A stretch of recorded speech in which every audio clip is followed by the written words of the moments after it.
Hello everyone and welcome again to another Teacher Joseph podcast. Today we're going to go through some quick grammar. These are the conditionals. Those of you who know me, you'll remember that I don't really like teaching grammar just because it's grammar. I like to use it practically. Let's look at some examples. Okay, there's 5 conditionals. The first one is for things which are always true. Present, present. If the sun goes up, the sun goes down. We move away from that and then we go into things which are usually true. For example, if I sleep too much, I will miss my train. If I sleep too much, I will miss my train.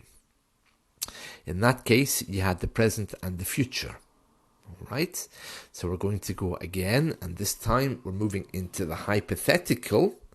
Okay, and these hypothetical ones are used for scientific arguments or things which have no bearing in reality. Okay, so if it rains, it wouldn't be if it rains, it would be the past tense in would if it rained. If it rained.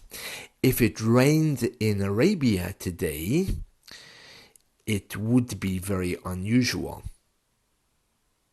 Okay, or if I bought a new pair of shoes, which I have no intention of buying, I would be very happy. So we're in the past tense and we're using would. Okay, so let's just recap on those first 3.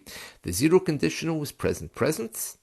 The first conditional is present future, and right now we're on the second one, which is past and would. So that's the past with the present conditional.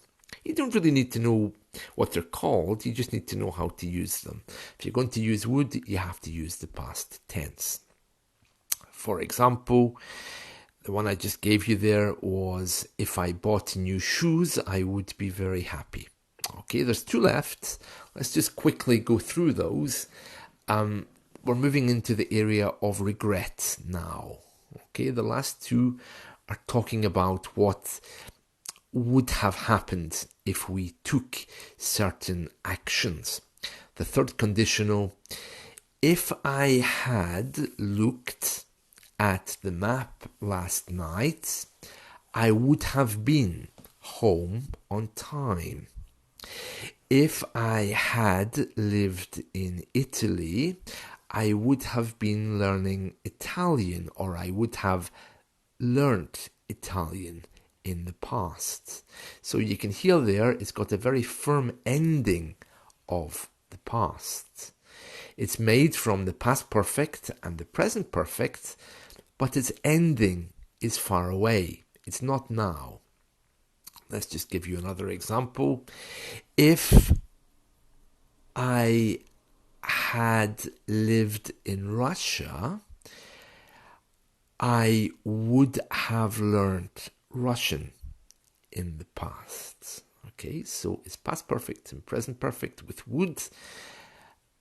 And the last one is the same beginning. If I had learned Russian, I would be in Russia now. I would be in Russia now. So the last one is taking the would be from the hypothetical part 2, because we're talking about the thing that would affect now. If I had looked at the map last night, I would be home now.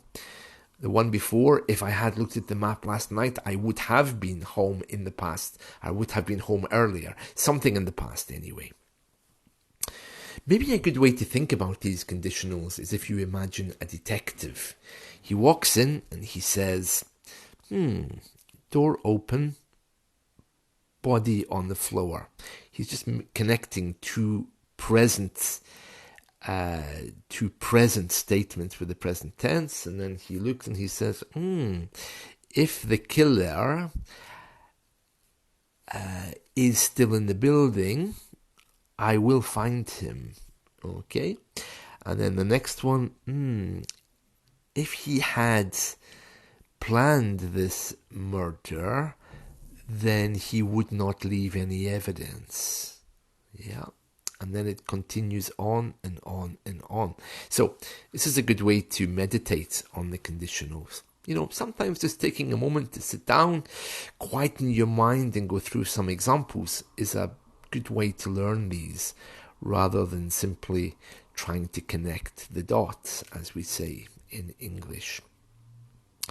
This has been a very quick intro to the conditionals. I hope you've enjoyed it.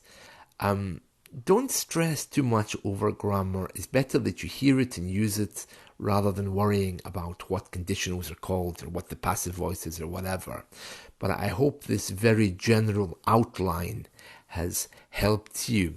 And I want you to pick up some examples from any English book that you're reading right now, or to perhaps try to hear them if you're listening to speech. All right. Okay, that's it. So let's talk again soon, and see you all. Bye-bye.